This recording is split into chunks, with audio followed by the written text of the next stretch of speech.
of you in the mighty, matchless name of Yahushua, our Savior. யாகுஷுவ மசீகாவினுடைய உயர்ந்த நாமத்திலே உங்கள் அனைவரையும் நான் வாழ்த்துகிறேன். Today I'm going to share something which, when I was meditating one particular verse, நான் ஒரு குறிப்பிட்ட வசனத்தை தியானித்துக் கொண்டிருக்கும் பொழுது வந்த விஷயத்தை நான் இப்பொழுது உங்களிடத்தில் பகிர்ந்து கொள்ள போகிறேன். and this will be my sharing to you. நான் இதை உங்களிடத்தில் ஒரு பகிர்ந்து கொள்ளுதலாகத்தான் இருக்கும். Why means because even I am still meditating about this. காரணம் என்னவென்றால் நான் இன்னும் தொடர்ந்து அதை தியானித்துக் கொண்டுதான் இருக்கிறேன். Amen. Amen. Let us go to the scripture, Psalms 32 verse 2. சங்கீதம் 32 வசனம் 2. Our pastor has taken this subject and preached about this, and this is talking about particular matter. இந்த வசனத்தை பாஸ்டர் எடுத்து நமக்கு போதித்திருக்கிறார். இது ஒரு குறிப்பிட்ட சம்பவத்தை குறித்து, ஒரு குறிப்பிட்ட விஷயத்தை குறித்து இந்த வசனம் பேசுகிறது. And when you all read this, you will understand what it is talking about. இதை வாசிக்கும் பொழுது எதை குறித்து பேசுகிறது என்று ஒருவேளை நாம் ஆச்சரியப்படக்கூடும். And here the second verse, Psalm 32 verse 2, in that one particular things which made my attention to draw towards the word of Yahweh. இந்த இரண்டாம் வசனத்தில் 32ஆம் சங்கீதம் இரண்டாம் வசனத்திலே நான் வாசிக்கும் பொழுது ஒரு குறிப்பிட்ட விஷயம் என்னுடைய கவனத்தை ஈர்த்தது. That is, அது என்னவென்றால், blessed is the man to whom Yahweh does not impute iniquity, and in whose spirit there is no guile. எவனுடைய அக்கிரமத்தை யாகுவா எண்ணாதிருக்கிறாரோ, எவனுடைய ஆவியில் கபடம் இல்லாதிருக்கிறதோ அவன் பாக்கியவான். So I was thinking about guile. நான் இந்த கபடமற்றது என்பதை குறித்து, கபடம் என்பதை குறித்து நான் தியானித்தேன். Why? Because the word says, blessed is that man in whose spirit there is no guile. ஏனெனில் யாருடைய ஆவியிலே கபடம் இல்லாது இருக்கிறதோ அந்த மனுஷன் பாக்கியவான் என்று இந்த வசனம் சொல்லுகிறது. So when Yahweh said, this is the man who is going to be blessed, then I was thinking, in scripture, in whose spirit there is no guile, I started to search. So இந்த ஒரு வசனம் இப்படி இருக்கிறபடியினால யாருடைய ஆவியில் கபடம் இல்லாது இருக்கிறது என்று நான் வேதத்தை வைத்து தியானித்தேன். When I was meditating about this, நான் இதை குறித்து தியானித்துக் கொண்டிருக்கும் பொழுது 3 months back, pastor also preached about one particular connecting to this verse. ஒரு 3 மாதத்துக்கு முன்பாக நம்முடைய போதகர் கூட இதை குறித்து பிரசங்கித்தார். So, and some verses pastor did not take it because he was taking that subject connecting to a different verses. இதில் இருக்கிற சில வார்த்தைகளை பாஸ்டர் உபயோகப்படுத்தவில்லை. காரணம் அவர் வேறொரு சப்ஜெக்ட்ல இதை பிரசங்கம் பண்ணினபடினாலே. So now I was continuing to search in whose spirit there is no guile. So நான் யாருடைய ஆவியில் கபடம் இல்லாது இருந்தது என்பதை நான் தேடி பார்க்க ஆரம்பித்தேன். Then I started to read the Psalms. சங்கீதத்தை நான் வாசித்துக் கொண்டிருக்கும் பொழுது I just came to immediate Psalms, which is 34. 34ஆம் சங்கீதத்திற்கு வந்தேன். There I saw verse 11, 12 and 13 and 14. இங்கே 11, 12, 13 வசனங்கள் 14 வரைக்கும் நான் பார்த்தேன். There also I saw the word guile. அங்கேயும் கபடம் என்கிறதான விஷயத்தை கவனித்தேன். Let us read that. Now King David is teaching the children of Israel through this. இந்த சங்கீதங்களின் மூலமாக தாவீது தன்னுடைய ஜனங்களுக்கு படிப்பித்துக் கொண்டிருக்கிறார். Or he is singing this song by praising Yahweh. யாகுவாவை துதித்து இந்த பாடலை பாடிக்கொண்டிருக்கிறார். Here he is saying, King David, you come, the children who wants to fear Yahweh, or I will teach the fear of Yahweh, and who desire life. So யார் ஜீவனை விரும்புகிறார்களோ அவர்களுக்கு நான் யாகுவாவுக்கு பயப்படுதலை போதிப்பேன். Let us read that verses in your own scriptures. Verse 11, 12 and 13 and 14. Tamiliyum kannadathile vasinga. ಮಕ್ಕಳಿರ ಬಣ್ಣಿರಿ ನನ್ನ ಮಾತನ್ನು ಕೇಳಿರಿ. ಯೆಹೋವನಲ್ಲಿ ನಿಮಗಿರಬೇಕಾದ ಭಯಭಕ್ತಿಯನ್ನು ಕಲಿಸಿಕೊಡುವೆನು. ದೀರ್ಘಾಯುಷ್ಯ ಬೇಕು, ಬಹುಕಾಲ ಸುಖವನ್ನು ಅನುಭವಿಸಬೇಕು. ಹಾಗಾದರೆ ಕೆಟ್ಟದನ್ನು ಮಾಡದಂತೆ ನಾಲಿಗೆಯನ್ನು ಕಾದುಕೊಳ್ಳಿರಿ, ಸುಳ್ಳಾಡದಂತೆ ತುಟಿಗಳನ್ನು ಇಟ್ಟುಕೊಳ್ಳಿರಿ. ಕೆಟ್ಟದನ್ನು ಬಿಟ್ಟು ಒಳ್ಳೆಯವುಗಳನ್ನು ಮಾಡಿರಿ, ಸಮಾಧಾನವನ್ನು ಬಯಸಿ ಅದನ್ನು ಪಡೆದುಕೊಳ್ಳಲು ಪ್ರಯತ್ನಿಸಿರಿ. பிள்ளைகளே வந்து எனக்கு செவி கொடுங்கள், யாகோவுக்கு பயப்படுதலை உங்களுக்கு போதிப்பேன். நன்மையை காணும்படி ஜீவனை விரும்பி நீடித்த நாட்களை அபேட்சிக்கிற மனுஷன் யார்? உன் நாவை பொல்லாப்புக்கும் உன் உதடுகளை கபடு வசனிப்புக்கும் விலகி காத்துக்கொள். Amen. So here it says, the 13th verse, keep your tongue from evil and your lips from speaking guile. உன்னுடைய நாவை பொல்லாப்புக்கும் உன் உதடுகளை கபட்டு வசனிப்புக்கும் விலக்கி காத்துக்கொள். If you do this, then the fear of Yahweh is within you. இவைகளை நீ செய்வாயானால் தேவனுடைய பயம் உன்னிடத்தில் இருக்கிறது. If you have guile in you, உன்னிடத்தில் கபடம் இருந்தால் then you will not fear Yahweh. அப்பொழுது யாகோவுக்கு நாம் பயப்படுவதில்லை. There are people like that. அப்படி Those who ஜனங்கள் practice இருக்கிறார்கள். guile, they don't fear Yahweh. யாரெல்லாம் இப்படி கபடுகளை அவர்கள் செய்கிறார்களோ அவர்கள் யாகோவுக்கு So பயப்படுவதில்லை. that is the reason King David now says, come you children, listen to me, I will teach you to fear Yahweh. ஆகையினால தான் சங்கீதக்காரன் தாவீது சொல்லுகிறார், யாகோவுக்கு பயப்படுகிற ஜனங்களே நீங்கள் என்னிடத்தில் வாருங்கள், நான் உங்களுக்கு யாகோவுக்கு பயப்படுதலை போதிப்பேன். So after he's saying that, immediately he says, you don't do evil and keep your lips from guile. உடனடியாக அவர் சொல்லுகிறார், நீ பொல்லாப்புக்கு உன்னை விலக்கி கபட்டு வசனிப்புக்கு உன்னை விலக்கி காத்துக்கொள் சொல்றார். So now this is what he's giving importance to this guile, King David, and even the apostles also is speaking about guile in the New Testament. இந்த கபட்டு வசனிப்பு என்பதற்கு தாவீது இவ்வளவு முக்கியத்துவம் கொடுப்பதோடு மட்டுமல்ல, அப்போஸ்தலர்கள் கூட புதிய ஏற்பாட்டிலே இதை குறித்து And when பேசியிருக்கிறார்கள். they are doing the ministry, after Yahushua chose them and gave the ministry to them, while they're teaching the ministry, they are also saying, in our ministry, we did not preach to you with guile. யாகுஷுவா அவர்களை அபிஷேகம் பண்ணி அனுப்பின பிறகு அவர்களும் சொல்லுகிறார்கள், நாங்கள் உங்களிடத்திலே வந்து கபட்டு வசனிப்பினாலே நான் உங்களுக்கு போதிப்பதில்லை என்று சொல்லுகிறார்கள். Because Yahweh already tested our hearts before giving this ministry to us. This is what Saul is telling. யாகுஷுவா இந்த மினிஸ்ட்ரி, இந்த ஊழியத்தை எங்களுக்கு கொடுப்பதற்கு முன்பாகவே எங்களை சோதித்து அறிந்திருக்கிறார். Let us read 1 Thessalonians chapter 2 verse 3.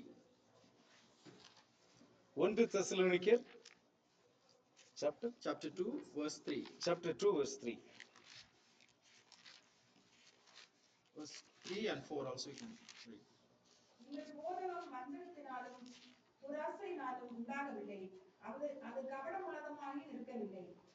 சுவிசேஷத்தை எங்களிடத்தில் ஒப்புவிக்கத்தக்கதாய் தேவன் எங்களை உத்தமன் என்று எண்ணினபடியே நாங்கள் மனுஷருக்கு அல்ல, எங்கள் இருதயங்களை சோதித்தறிகிற தேவனுக்கு பிரியம் உண்டாக பேசுகிறோம். Amen.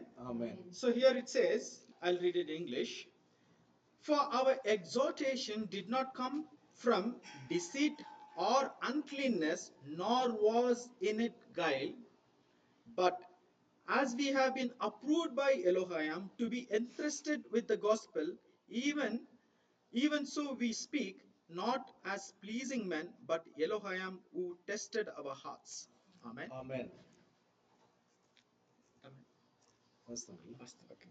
So here the apostles also is telling, our teaching also, we don't preach anybody with guile.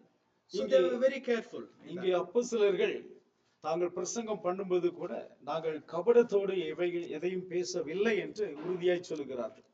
So they knew, the children of Israel, they knew this guileless Yahweh does not like, or is not pleased with the people who have the spirit of guile. யாக்கோபுடைய பிள்ளைகள் கூட தேவன் இந்த கபடத்தை விரும்புவதில்லை என்பதை நன்றாக அறிந்திருந்தார்கள். So that is why again Saul is talking, Peter is talking பேதுருவினிடத்திலும் in 1 Peter 1 பேதுருவிலே மீண்டும் இந்த வசனங்களை நாம் பார்க்கிறோம்.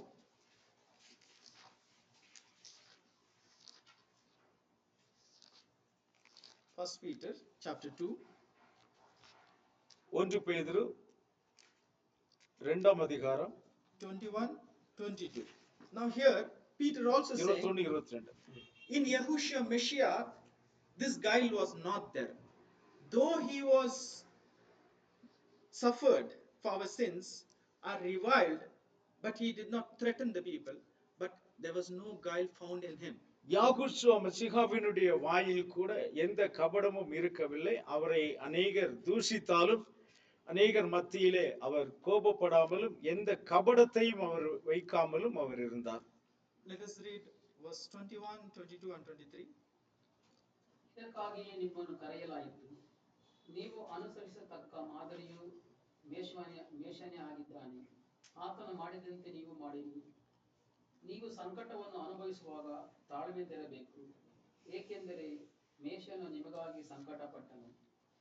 ಮೇಷನು ಪಾಪವನ್ನು ಮಾಡಲಿಲ್ಲ, ಆತನ ಬಾಯಿಂದ ಯಾವ ಸುಳ್ಳು ಮಾತು ಬರಲಿಲ್ಲ. ಜನರು ಮೇಷನನ್ನು ಬೈದರು, ಆತನು ಅವರನ್ನು ಬೈಯಲಿಲ್ಲ.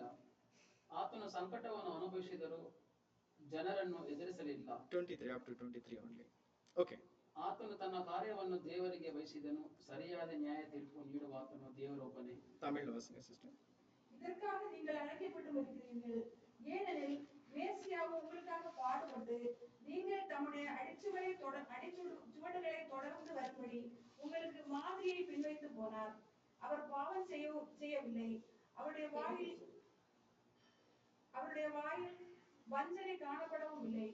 அவர் வையப்படும் போது பதில் வையாமலும் பாடுபடும் போது பயமுறுத்தாமலும்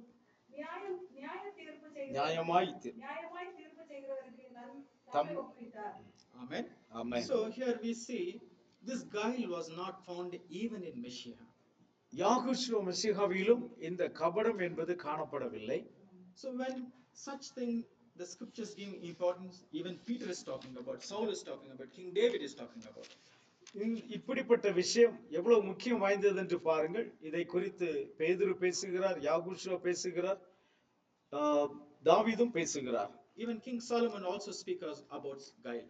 Let us see. சாலமோன் ராஜா கூட இதை குறித்து பேசுகிறார். In the book of Ecclesiastes, பிரசங்கி chapter 5, 5ஆம் அதிகாரம் verse 6. 6ஆம் வசனம். So here we know that when you have the spirit of guileless in you, and when you utter words, it always brings sin against you. You sin against your flesh. நாம் வாயில் கபடம் இருக்கும் பொழுது நாம் நம்முடைய வாய் பேச்சினாலே நம்முடைய மாம்சத்தை பாவத்துக்குள்ளாக்க ஆக்கி விடுகிறோம். So that is why here also he says, verse 2 he says, please read chapter 5 verse 2 first and then read 6. ದೇವರಿಗೆ ಅರಿಕೆ ಮಾಡುವಾಗ ಎಚ್ಚರಿಕೆ. இரண்டாவது வசனம். 2:5 அஞ்சாவது அதிகாரத்துல இரண்டாவது வசனமும் ஆறாவது வசனம் வாசி. ದೇವರಿಗೆ ಅರಿಕೆ ಮಾಡುವಾಗ ಎಚ್ಚರಿಕೆಯಿಂದಿರಿ. ನೀವು ದೇವರೊಂದಿಗೆ ಮಾತನಾಡುವಾಗ ಎಚ್ಚರಿಕೆಯಿಂದಿರಿ. ನಿಮ್ಮ ಮನೋದ್ಯಮಗಳು ನಿಮ್ಮನ್ನು ಮಾತಿನಲ್ಲಿ ದುಡುಕಿಸದಂತೆ ನೋಡಿಕೊಳ್ಳಿರಿ.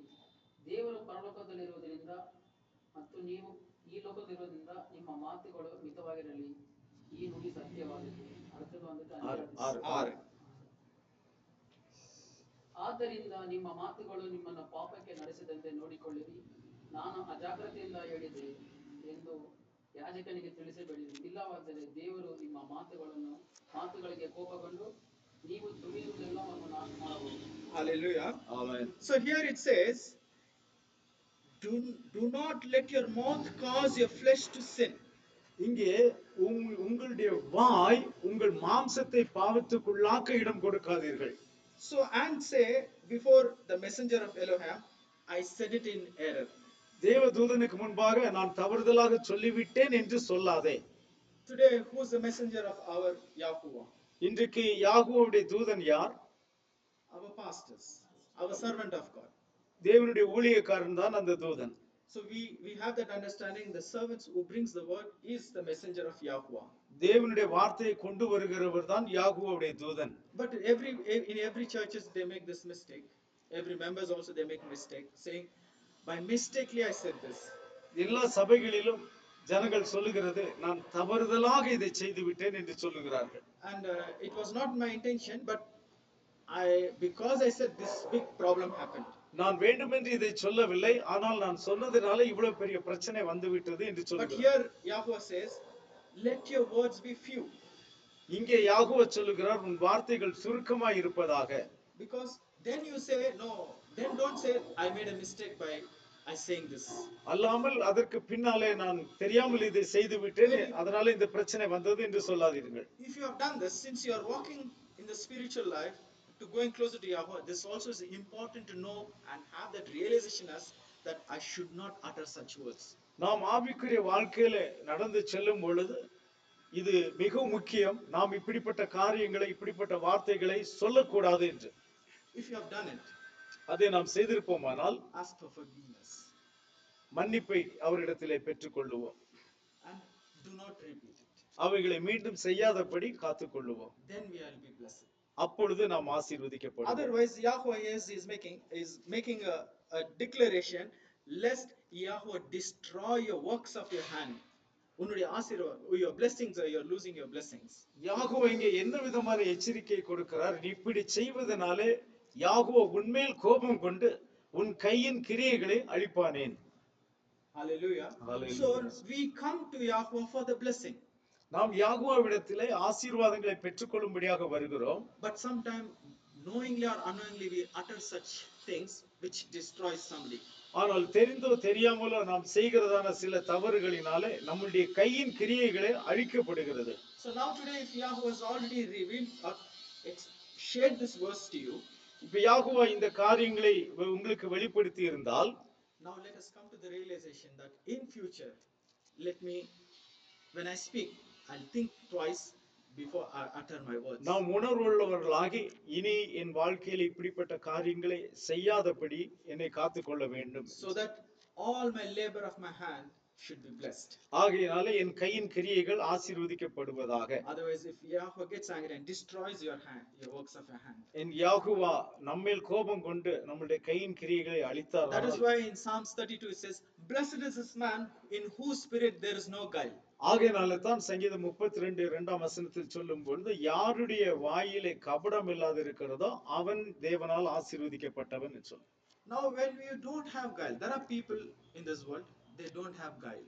இந்த உலகத்தில் அநேகர் இப்படி தன் வாயிலே கபடம் இல்லாதவர்கள் இருக்கிறார்கள். So such people, the scripture says, they will be taken in front of the throne of Yahweh. அப்படிப்பட்ட ஜனங்களை யாகோவா அவருடைய சிங்காசனத்துக்கு முன்பாக கொண்டு செல்வார். And they will be standing in front of Yahweh. அவர்கள் யாகோவுக்கு முன்பாக நிற்பார்கள். So let us see that who are those people. Now in the book of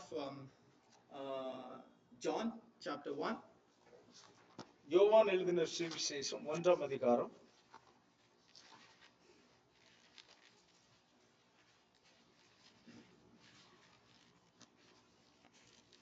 John chapter 1 verse 45, 46, 47. பிலிப்பு நாத்தான்வேலை கண்டு, நியாயப்பிரமாணத்திலே மோசேயும் தீர்க்கதரிசிகளும் எழுதியிருக்கிறவரை கண்டோம். அவர் யோசேப்பின் குமாரனும் நாசரேத்தூரானுமாகிய யெகோசுவாவே என்றான். அதற்கு நாத்தான்வேல், நாசரேத்திலிருந்து யாதொரு நன்மை உண்டாக கூடுமா என்றான். அதற்கு பிலிப்பு, வந்து பார் என்றான். யெகோசுவா நாத்தான்வேலை தம்மிடத்தில் வர கண்டு அவனை குறித்து, இதோ கபடற்ற உத்தம இஸ்ரவேலன் என்றார். Hallelujah. Amen. So here Yahushua, as we pastor already taught, that's why I said before, pastor was taking the same subject but he was relating to something. But here when pastor was teaching me, my attention was going more the word guile. Pastor இதை குறித்து போதிக்கும் பொழுது என்னுடைய கவனம் அதிகமாக இந்த கபடம் என்கிற விஷயத்தின் மேல் கடந்து சென்றது. So here Yahushua says, Nathanael, I saw you when you were sitting under the fig tree. நீ பிலிப்பு நீ அத்தி மரத்தின் கீழே வீற்றிருக்கும் போது உன்னை நான் கண்டேன் என்றார். And he testifies about him and says, in whole of Israel in whom there is no guile. பின்பு நாத்தானியேலை குறித்து சொல்லும் பொழுது, இதோ கபடற்ற உத்தம இஸ்ரவேலன் என்று சொல்லுகிறார். So we all know that Yahushua is Yahweh. He scans people in whose spirit there is no guile. So யெகோசுவா என்பது யெகோவா தானே. அவர் சரியாக ஒவ்வொருவரையும் ஆராய்ந்து அறிந்திருக்கிறார், யாருடைய உள்ளத்தில் கபடம் இருக்கிறது, யாருடைய உள்ளத்தில் கபடம் இல்லை என்று. So that is the reason now he is declaring that in Nathanael, in you there is no guile. He is giving the testimony. ஆகையினால தான் நாத்தான்வேலை குறித்து யெகோசுவாவே சாட்சி சொல்லுகிறார், உன்னுடைய இருதயத்தில் கபடம் இல்லை என்று. Hallelujah. Amen. So such people are existed in the scripture. அப்படிப்பட்ட ஜனங்களும் இந்த உலகத்தில் வேதத்தில் வாழ்ந்திருந்தார்கள். So that is the reason in Psalms King David prophesies saying that blessed is the man in whose spirit there is no guile, and whose sin does Yahweh does not impute. ஆகையினால தான் தாவீது சங்கீதம் 32 சொல்லும் பொழுது, யாருடைய ஆவியில் கபடம் இல்லாது இருக்கிறதோ அவன் பாக்கியவான், யாருடைய அக்கிரமத்தை யாகுவா எண்ணாது இருக்கிறாரோ அவன் பாக்கியவான் என்று சொன்னார். So now let us see in book of Revelation chapter 14 verses 4 and 5. ಇವರು ಸ್ವೀಸಾಹಸದಿಂದ ಮಲಿನರಾಗದೆ ಕಣ್ಣೀರಂತೆ ಉಳಿದಿದ್ದರು. ಕುರಿಮರಿದಾತನು ಹೋದ ಕಡೆಯೆಲ್ಲ ಆತನನ್ನೇ ಅವರು ಹಿಂಬಾಲಿಸುತ್ತಾರೆ. ಭೂಲೋಕದ ಜನರ ಮಧ್ಯದಿಂದ ಬಿಡುಗಡೆ ಹೊಂದಿದ್ದವರೇ 1,44,000 ಮಂದಿ ದೇವರಿಗೆ ಕುರಿಮರಿದಾತನಿಗೂ ಅರ್ಪಿತರಾದವರಲ್ಲಿ ಇವರೇ ಮೊದಲಿಗರು. ಈ ಜನರು ಸುಳ್ಳುಗಾರರಾಗಿರಲಿಲ್ಲ, ಇವರು ನಿರ್ದೋಷಿಗಳಾಗಿದ್ದರು. In brother Sagara's Bible it's saying Sullagarar. In the what scripture I have at home, there it says vanjana illada kabadam illa. Okay. இவர்களுடைய வாயிலே கபடம் காணப்படவில்லை, இவர்கள் தேவனுடைய சிங்காசனத்திற்கு முன்பாக மாசில்லாதவர்களாய் இருக்கிறார்கள். Hallelujah. Amen. So this is why I said, and Yahuwah already knows what you have within you. நமக்குள் என்ன இருக்கிறது என்பதை யாகுஷுவா ஏற்கனவே அறிந்திருக்கிறார் என்று நான் உங்களுக்கு சொன்னேன். So today when I was reading such things, I decided myself that if at all I have, I should come out of this. So இதை தியானிக்கும் பொழுது நான் முதலாவதாக என்னை பார்த்தேன், ஒருவேளை எனக்குள் இப்படிப்பட்ட விஷயம் இருக்குமானால் நான் அதிலிருந்து வெளியே வர வேண்டும் என்று சொல்லி. Because the verse Revelation chapter 14 verse 4 says, these are the ones who follow the Lamb wherever he goes. இந்த 14ஆம் அதிகாரம் 5ஆம் வசனத்தில் சொல்லும் பொழுது இவர்களே யாகுஷுவா எங்கே போனாலும் அவரை பின்பற்றுகிறவர்கள். So if they are also following wherever Yahweh is going, we are also doing the same. அவர்கள் அப்படி செய்திருந்தால் நாமும் அதைத்தான் செய்கிறோம். And we are also called to do the same thing. அதை செய்வதற்கென்றே நாம் அழைக்கப்பட்டும் இருக்கிறோம். So if you have not done, we have to start to do that. Wherever the word of Yahweh is, there you are, because wherever the carcass is, there the eagles will gather. So இதுவரைக்கும் நாம் அதை செய்யாமல் இருந்தால் நாம் அதை செய்ய தொடங்க வேண்டும், ஏனெனில் பிணம் எங்கேயோ அங்கே கழுகுகள் வந்து சேரும் என்று சொல்லியிருக்கு. So if you are the true child of Yahweh, then definitely you will follow the word of Yahweh. நாம் உண்மை யாகோவுடைய உண்மையான பிள்ளையா இருந்தால் நாம் அவருடைய வார்த்தையை உண்மையாக பின்பற்றுவோம். And if you are following, and now if you check with yourself, if you have a guile in you, remove it. So அப்படி பின்தொடர வேண்டும் என்று விரும்புகிறவர்கள், உங்களுக்குள்ளே அப்படிப்பட்ட கபடம் இருக்கும் என்றால் அதை விட்டு இப்பொழுதே வெளியே வாருங்கள். Sometimes you don't have to, this will not reveal within you directly, but sometimes a portion will be there, a little portion will be there that you have to find out.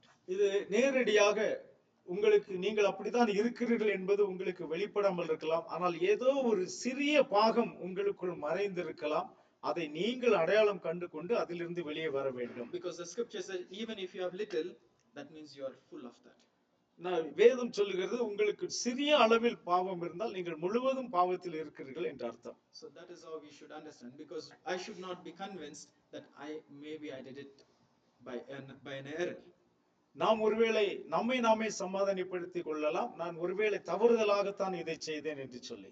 That is why scripture says these are the one found without fault, and they were standing before the throne of Yahweh. So ஆகையினால தான் இந்த வசனம் சொல்லுகிறது, இவர்களில் இப்படிப்பட்ட குற்றங்கள் காணப்படவில்லை, ஆதலால் இவர்கள் யாகோவுடைய சிங்காசனத்திற்கு முன்பாக நிற்பார்கள். If you desire to stand in front of Yahweh, now do so. நீங்கள் யாகோவுடைய சிங்காசனத்திற்கு முன்பாக நிற்க வேண்டும் என்று வாஞ்சித்தீர்களானால் நீங்கள் இதை உடனடியாக செய்யுங்கள். If this is the only desire that you have in your life, then do so. So யாகோவுடைய சிங்காசனத்திற்கு முன்பாக நிற்பதுதான் உங்களுடைய வாஞ்சையானால் நீங்கள் இதை உடனே செய்யுங்கள். Hallelujah. Hallelujah. So I close this sharing. As I said, I'm still meditating about this particular thing and who all is following this. So may Yahweh bless you with this my sharing. நான் இதை தொடர்ந்து தியானித்துக் கொண்டே இருக்கிறேன் என்று ஏற்கனவே உங்களுக்கு சொன்னபடியே நான் இப்பொழுது இதோடு நிறுத்திக் கொள்ளுகிறேன். யாகோவா உங்களை ஆசீர்வதிப்பாராக. ஆமென்.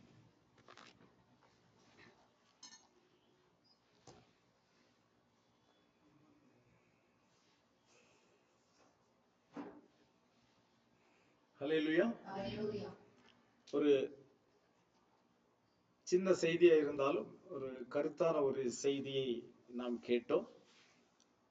Maybe the message was so precise and small, but yet it was very important message.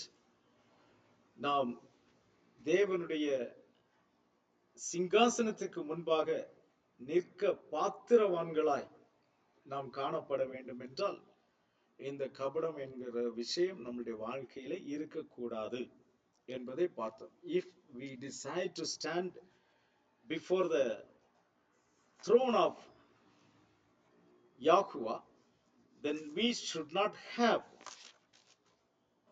this sin in our life. Hallelujah. So there's a difference between standing before the throne of Yahuwah and before the judgment seat of Yahuwah. தேவனுடைய சிங்காசனத்திற்கு முன்பாக நிற்பதும் அதே போல தேவனுடைய நியாயாசனத்திற்கு முன்பாக, அதாவது மெஸ்ஸிகாவினுடைய நியாயாசனத்திற்கு முன்பாக நிற்கிறதும் ரெண்டு வித்தியாசமான விஷயங்கள். அப்போ 2 கொரிந்தியர் 5ஆம் அதிகாரம் 10ஆம் வசனம். 2 Corinthians chapter 5 verse 10. ஏனென்றால் சரீரத்தில் அவனவன் செய்த நன்மைக்காவது தீமைக்காவது தக்க பலனை அடையும்படிக்கு நாம் எல்லாரும் மேசியாவின் நியாயாசனத்திற்கு முன்பாக வெளிப்பட வேண்டும். Amen. Amen. For we Hallelujah. must all appear before the judgment seat of Messiah, that each one may receive the things done in the body according to what he has done, whether good or bad. Hallelujah. இங்கே மசிகாவின் நியாயாசனத்திற்கு முன்பாக நிற்க வேண்டுமே என்று ஒரு எச்சரிப்பை இங்கே சவுல் அப்போஸ்தலன் கொடுக்கிறார். So here Saul apostle is giving a caution or a warning to know that we have to stand before the judgment seat of Mashiach. Now it is we who have to decide where do you want to stand. அப்ப இங்கே நாம தான் இதை தீர்மானிக்கணும். நாம எங்கே நிற்க போகிறோம்? யாகுவாவின் சிங்காசனத்திற்கு முன்பாகவா அல்லது மஷிகாவின் நியாயாசனத்திற்கு முன்பாகவா? அப்போ யாகுவாவுடைய கிருபை, யாகுவாவுடைய இரக்கம் எவ்வளவு பெரியது என்று பாருங்க. See the grace and the mercy of Yahuwah is how great it is. சரீரத்தில் அவனவன் செய்த நன்மைக்காவது தீமைக்காவது தக்க பலனை அடையும்படிக்கு நாம் எல்லாரும் மசிகாவின் நியாயாசனத்திற்கு முன்பாக நிற்க வேண்டும். The judge, அதாவது whatever we have done in our body, either good or bad, remember one day you have to stand before the judgment seat of Mashiach. What is the difference between judgment seat and the throne?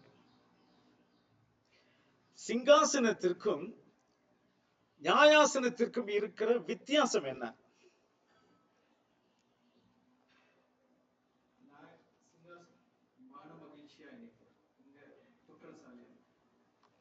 Okay, வேற வேற யாராவது?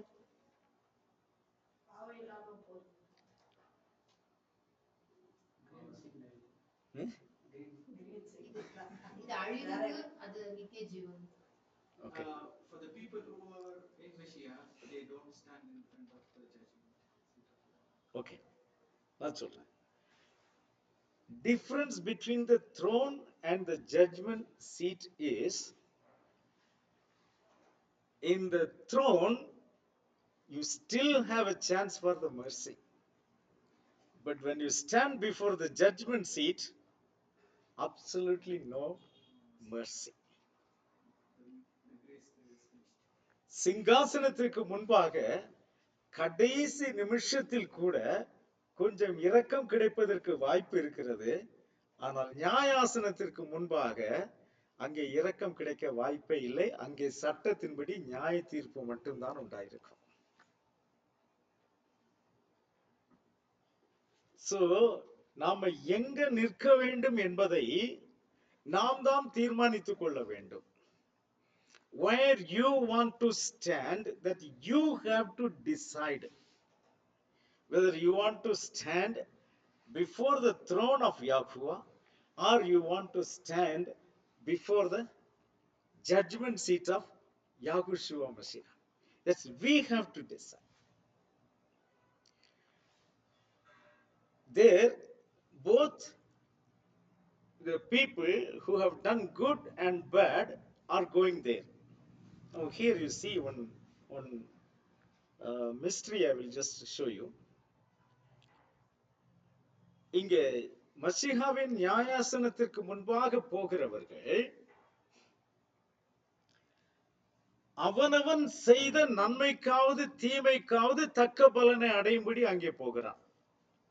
The one who is standing before the judgment seat of Yahushua Mashiach is going there to receive the reward or punishment for whatever good or bad he did in his own flesh.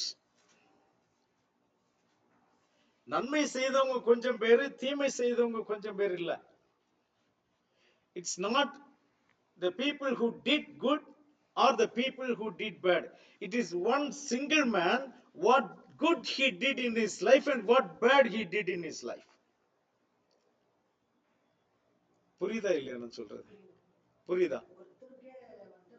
ஒருவன் வாழ்விலேயே அவன் செய்த நன்மைக்காவது தீமைக்காவது அவன் தக்க பலனை அடையும்படி அங்க போகிறான்.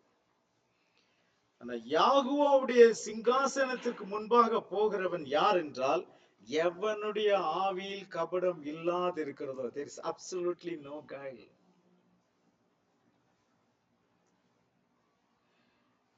நான் உங்களுக்கு சொல்ல போற மிஸ்ட்ரி என்ன அப்படின்னா, some religions, சில மதஸ்தர்கள் எப்படி பிரசங்கம் பண்றாங்கன்னா, நீங்க அங்க மசிகாவினுடைய நியாயசனத்திற்கு முன்பாக அல்லது before the judgment seat of God weighs both your good and bad. So it's like a balance. If your good goes down, then you are going to heaven. If your bad goes down, then you are going to hell. But in front of the seat, judgment seat of Yahushua Mashiach, there is nothing like that. If you have done 99% good and only 1% bad, and if you are standing before the seat of judgment seat of Yahushua Mashiach, you are directly taking ticket for hell.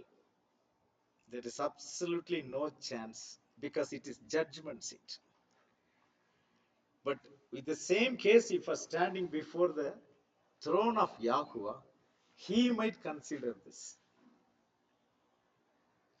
but not Yahushua Mashiach. யாகுஷா மசிஹாவோட சீட்ல நீங்க போணுமானா உங்கள் ஆவியில் கபடம், சரீரத்தில் இல்ல, உங்களுடைய நினைவில் கூட இல்ல, உங்க ஆவியில கபடம் இருந்தால் கூட நீங்க என்ன செய்ய முடியாது? தேவனுடைய சிங்காசனத்துக்கு முன்பாக போக முடியாது. இப்ப நம்முடைய ஆவியில கபடம் இருக்கிறதா இல்லையா என்பதை நாம் தான் தேடி பார்க்க வேண்டும். You have to search and find. அந்த கபடம் இல்லாமல் இருந்தால் மட்டும்தான் நீங்கள் தேவனுடைய சிங்காசனத்திற்கு முன்பாக போக முடியும். இல்லாவிட்டால் நீங்கள் மசிகாவின் நியாயாசனத்திற்கு முன்பாக கொண்டு போகப்படுவீர்கள். நம்ம ஒரு நாளுமே மசிகாவின் நியாயாசனத்திற்கு முன்பாக போகிறதுக்கு கூட என்ன செய்யக்கூடாது? நாம ஆயத்தப்படக்கூடாது. தேவனுடைய சிங்காசனத்திற்கு முன்பாக நிற்பதற்குத்தான் நாம் ஆயத்தப்பட வேண்டும். அப்போ சின்ன ஒரு பாவம், நம்மை தேவனுடைய சிங்காசனத்திற்கு முன்பாக போக விடாதபடிக்கு நம்மை தடுத்து விடும். சின்ன பாவம். May not be a big one. Small sin. See, this guile is only in your heart. You have not exercised to anyone. It is just in your heart. That itself will cause you the hell. உங்கள் ஆவிக்குள்ள இருக்கிற கபடம் இன்னும் மற்றவர்களுக்கு எந்த தீங்கும் செய்யல. அது எங்க இருக்குது? உங்க ஆவிக்குள்ளதான் இருக்குது. உங்க ஆவிக்குள்ள மறைந்திருக்கிறதான இந்த கபடம் உங்களை ஆழ்த்திவிடும். படுகுழியிலே உங்களை ஆழ்த்திவிடும். Just yesterday I read one story regarding a boat.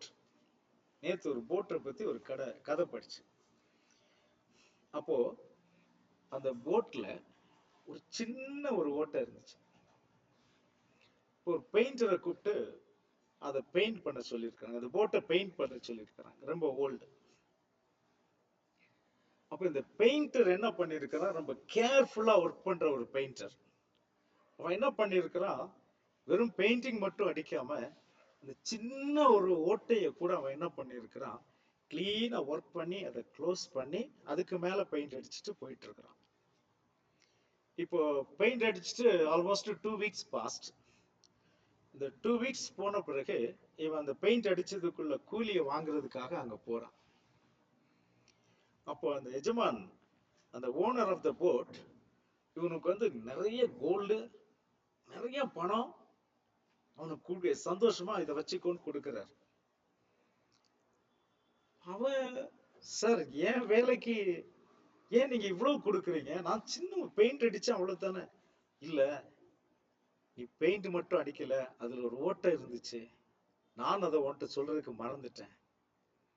ஆனா நீ கவனமா பார்த்து அந்த ஓட்டையை நீ அடைச்ச பாத்தியா, அதனால உனக்கு இவ்வளவு பரிசு. சரி, ஓட்டை அடைச்சா எனக்கு என்ன, அது ஒரு 10 ரூபாய் செலவா இருக்கும், அவ்வளவுதானே, அவ்வளவு தந்தா போதுமே, ஏன் இவ்வளவு பரிசு கொடுக்குறீங்க? அந்த ஓட்டை எவ்வளவு மதிப்பு உள்ளதுங்கிறத இப்ப நான் உனக்கு சொல்றேன் அப்படின்னு சொல்லிட்டு அவர் என்ன சொல்றாரு, அவர்கிட்ட கேட்காமலேயே அவங்க பிள்ளைகள் அந்த போட்டை எடுத்துட்டு கடலுக்குள்ள போயிட்டு இருக்கிறாங்க. இப்ப இவர் வீட்டுக்கு வந்து பார்க்கும்போது போட் அங்க இல்ல. வீட்டுல கேட்கும்போது பிள்ளைங்க இப்படி எடுத்துட்டு போயிருக்காங்கன்னு தெரிஞ்ச உடனே இவர் கிடந்து பதறி இருக்கிறாரு. ஐயோ, அதுல ஒரு ஓட்டை இருந்துச்சே, ஓட்டை இருந்துச்சே, உள்ள தண்ணி போயிருக்குமே, என் பிள்ளைங்க எல்லாம் செத்து போயிருப்பாங்களே அப்படின்னு பதட்டத்தோட அந்த கடற்கரையில வெயிட் பண்ணிட்டு இருக்கிறாரு. பார்த்தா அவங்க ரொம்ப சேஃபா திரும்பி வந்துட்டு இருக்கிறாங்க. திரும்பி வந்த உடனே இவர் செஞ்ச முதல் காரியம் ஓடி போய் அந்த ஹோலை பார்த்ததுதான். பார்த்தா அந்த ஹோலை வந்து அந்த பெயிண்டர் வந்து கிளீனா ரிப்பேர் பண்ணி அதை க்ளோஸ் பண்ணியிருக்கிறான். இப்ப அவருக்கு என்ன ஒரு சந்தோஷம்னா, என் பிள்ளைங்களுடைய உயிரை எல்லாம் இந்த பெயிண்டர் காப்பாத்திட்டான், இந்த பெயிண்டர் காப்பாத்திட்டான் என் பிள்ளைங்களுடைய உயிரை. அந்த சந்தோஷத்துல, அவன் செஞ்ச வேலைக்கு இல்ல, அந்த சந்தோஷத்துல அவனுக்கு பொண்ணும் பொருளும் நிறைய பைசாவும் அவர் கொடுத்து அவங்கிட்ட விளக்கி சொல்றாரு, நீ செஞ்ச அந்த சின்ன ஓட்டை அடைச்ச பாத்தியா, நீ செஞ்ச அந்த காரியம் எனக்கு என் வாரிசுகளையே காப்பாற்றி கொடுத்திருக்கிற, என் குடும்பத்தையே காப்பாற்றி கொடுத்திருக்கிற, அவ்வளவு பெரிய காரியத்தை நீ செஞ்சிருக்கிற. அந்த சின்ன ஓட்டை தானே என்று நான் விட்டு இருந்தால் என் வம்சமே அழிந்து போயிருக்கும். அருமையான தேவ பிள்ளையே, உங்களுடைய இருதயத்துல அந்த சின்ன ஓட்டையை போல ஒரு சின்ன பாவம் இருந்தால் உங்கள் வம்சத்தையே அதை அழித்து விட வாய்ப்பு இருக்கிறது. அருமையான தேவ பிள்ளையே, சின்ன பாவம் தானே, அப்படி என்று சொல்லி அதை கவனிக்காமல் நீங்கள் விட்டு விடுவீர்களானால் அது உங்களை மட்டுமல்ல, உங்கள் வம்சத்தையே அதை அழித்து விடும். உங்களுடைய எதிர்காலத்தையே அது அழித்து விடும். சோ ஆகையினாலதான் தேவனுடைய சிங்காசனத்திற்கு முன்பாக நிற்க வேண்டுமானால் கொஞ்சம் கவனம் இருந்தால் போதும் என்று அங்க எழுதியிருந்தா பரவாயில்லை. ஆனா அது எங்க நின்று எழுதி இருக்குது?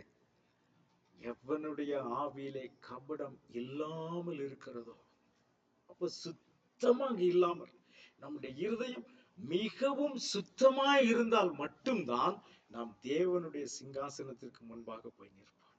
இல்லாவிட்டால் கிறிஸ்துவின் நியாயாசனத்திற்கு முன்பாக போக வேண்டும். அவருடைய நியாயாசனத்திற்கு முன்பாக போனால் அங்கே அவர் எதை வைத்து நம்மை நியாயம் தீர்ப்பார்?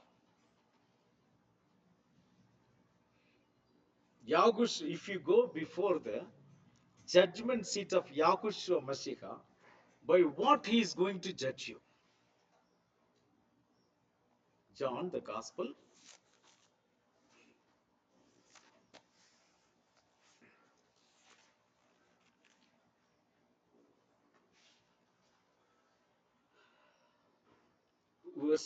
chapter 12, verses 47 and 48.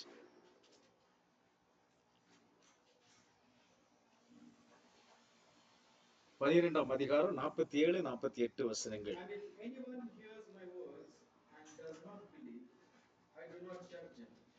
For I did not come to judge the world, but to save the world. 48. He who rejects me does not receive my words, has that which judge him, the word that I have spoken will judge him in the last days. Amen. ஒருவன் என் வார்த்தைகளை கேட்டும் விசுவாசியாமல் போனால் அவனை நான் நியாயம் தீர்ப்பதில்லை.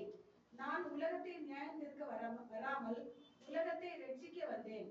என்னை தள்ளி என் வார்த்தைகளை ஏற்றுக்கொள்ளாதவனை நியாயம் தீர்க்க வேண்டியிருக்கிறது. நான் சொன்ன வசனமே அவனை கடைசி நாளில் நியாயம் தீர்க்கும். Amen. Hallelujah. The word I spoke will judge him at the last day.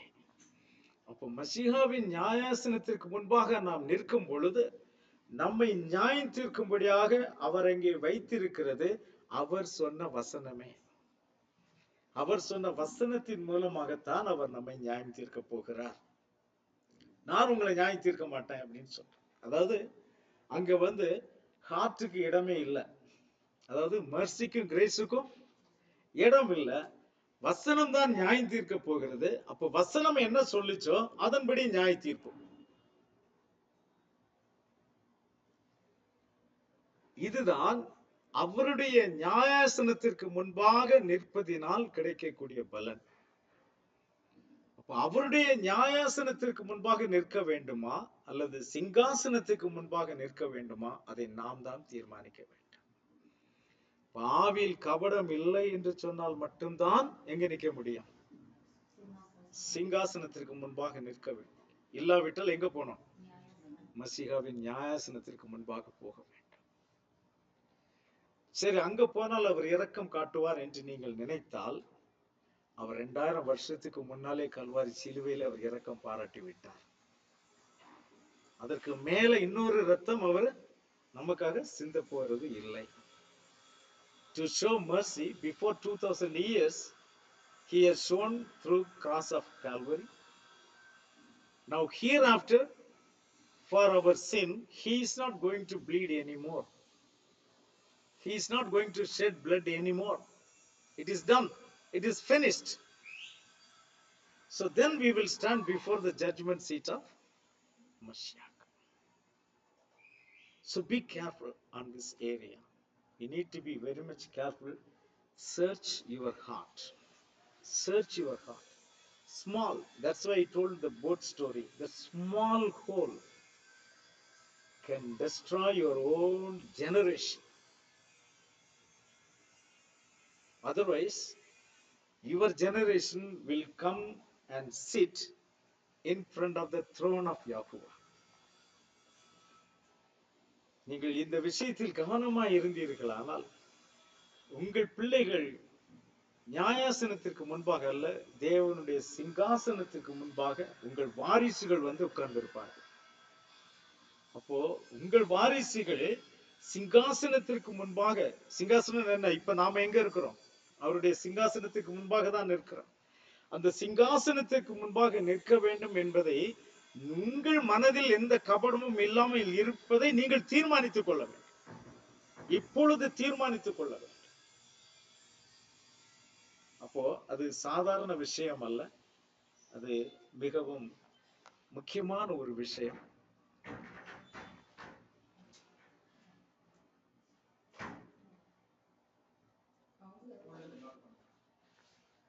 ஆகவே நாம எவ்வளவுதான் பக்தியா இருந்தாலும், அதாவது அந்த போட் எவ்வளவுதான் டெக்கரேட் பண்ணி ரொம்ப ஸ்ட்ராங்கா கட்டி இருந்தாலும் அந்த சின்ன ஹோல் என்ன பண்ணிடும்? அதை உள்ளே கொண்டு போயிடும். சோ நம்முடைய ஆவிக்குரிய வாழ்க்கையில டெக்கரேஷன் என்று சொல்லக்கூடிய அநேக விஷயங்கள் நம்முடைய வாழ்க்கையில, சபையில நான் தான் ரொம்ப முக்கியமான ஆளு, சபைக்காக எல்லாத்தையும் சாக்ரிஃபைஸ் பண்றது நான் தான், அல்லது ஊர் ஊரா போய் பிரசங்கம் பண்றது நான் தான், பலவிதமான டெக்கரேஷன்ஸ் உங்களுக்குள்ள இருந்தாலும் உங்கள் வாழ்க்கையில் ஒரு சின்ன ஓட்டை இருக்குமானால் அது உங்களை கீழே தள்ளிவிடும். உங்கள் வாரிசுகளை அது பாதிக்கும். ஆகவே அது இல்லாமல் பார்த்து கொள்ள வேண்டியது மிகவும் அவசியம். அப்படிப்பட்ட ஒரு செய்தி சகோதரன் மூலமாக யாகுவா நமக்கு கொண்டு வந்ததுனால சகோதரனை யாகுவா ஆசீர்வதிக்கும்படியாக, இன்னும் அதிக ஞானத்தை தேவன் அவருக்கு தரும்படியாக கூட நாம் அவருக்காகவும் ஜெபித்துக் கொள்ளுவோம். இந்த வேளையிலே நாம் எல்லாரும் எழுந்து நின்று தேவனுடைய சமூகத்திலே நம்முடைய இருதயத்தை ஆராய்ந்து பார்க்கலாம். Let's all stand up in the presence of Yahuwah and search our hearts. Do I have any guile in my heart? Maybe so small, negligible, but do not neglect it. மிகவும் சின்ன ஒரு பாவம், ஒரு சின்ன ஒரு கபடம், நாம் மற்றவர்களிடத்தில் பேசும்போது கபடத்தோடு பேசுகிறதான ஒரு வாய் நமக்குள் இருக்குமானால் அது நம்மை மட்டுமல்ல நம்முடைய சந்ததிகளையும் அது பாதிக்கும் என்பதை உணர்ந்தவர்களாய் இந்த நேரத்தில் ஆராய்ந்து பார்த்து அது இருக்கும் என்று தோன்றினால் அவைகளை அறிக்கை செய்து நாம் விட்டு விடுவோம்.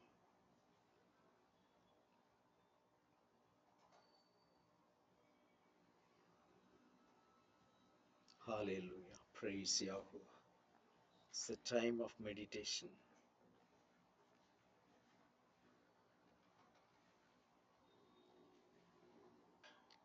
Hallelujah. Praise you, Father.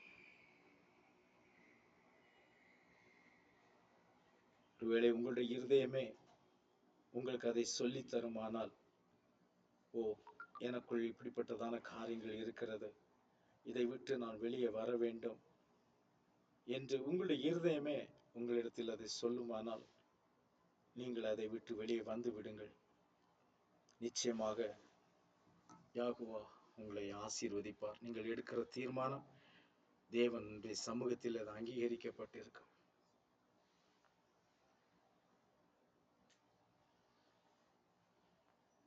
ஹல்லேலூயா. ஸ்தோத்திரம்.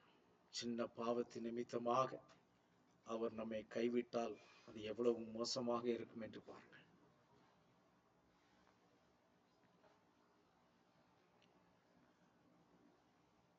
பாவங்கள் இதயத்தில் ஏதேனும் உண்டோ, பாவங்கள் இருதயத்தில் ஏதேனும் உண்டோ, சிறு பாரங்கள் உன்னை கீழே தள்ளி விடுமே, அன்று அலறிடுவாயே யாஷ்வா கைவிடும் போது, அன்று அலறிடுவாயே யாஷ்வா கைவிடும் போது, வேகம் எழும்பு சீயோனே யாஷ்வா இதோ வருகின்றார், வேகம் எழும்பு சீயோனே யாஷ்வா இதோ வருகின்றார், பாவங்கள் இருதயத்தில் ஏதேனும் உண்டோ? பாவங்கள் இருதயத்தில் ஏதேனும் உண்டோ? சிறு பாவங்கள் உன்னை கீழே தள்ளி விடுமே, பின்பு அலறிடுவாயே யாஷ்வா கைவிடும் போது. பின்பு அலறிடுவாயே யாஷ்வா கைவிடும் போது. ஆமென். அருமையான தேவ பிள்ளைகளே, பின்பு நாம் அலறினால் ஒரு பிரயோஜனமும் இல்லை. இன்றைக்கு சமாதானமாய் இருக்கும் பொழுதே அந்த நாளுக்காக நம்மை நாம் ஆயத்தப்படுத்திக் கொள்ளுவோம். Let's pray. Our gracious Heavenly Father, we praise and thank you for this wonderful time. Thank you for speaking to us through Brother Simon. Father, yes, you gave us wonderful opportunity to search our hearts because you love us. தேவரீர் சகோதரர் Simon மூலமாக நீர் கொடுத்த அந்த செய்திக்காக நாங்கள் உண்மை நன்றியோடு உண்மை துதிக்கிறோம். ஆம் ராஜாவை, நீர் எங்களை நேசிக்கிறபடியினாலே எங்களுக்குள் பாவங்கள் இருக்கிறதோ என்று ஆராய்ந்து பார்க்க எங்களுக்கு இடம் கொடுத்தீர். We thank you, Father, for your loving kindness and the mercy that you are showering upon us, Father. எங்கள் மேல் நீர் பொழிந்து கொண்டிருக்கிறதான உம்முடைய கிருபை இரக்கங்களுக்காக நாங்கள் உமக்கு நன்றி செலுத்துகிறோம் தகப்பனே. ஸ்தோத்திரிக்கிறேன். Bless him, Father. Bless him abundantly. And also the people who heard the message, let it become profitable to every one of us, Father.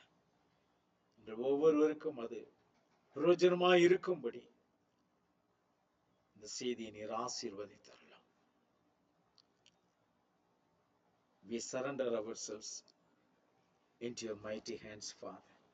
உடைய பலத்த கரத்துக்குள்ளாக எங்களை தாழ்த்தி ஒப்பு கொடுக்கிறோம்.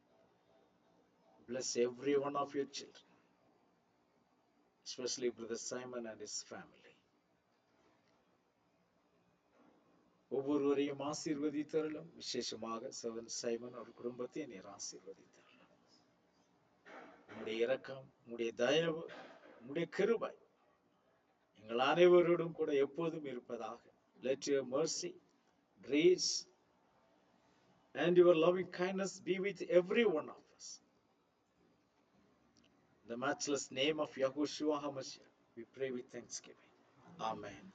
யாஹூவா உங்களை ஆசீர்வதிப்பாராக.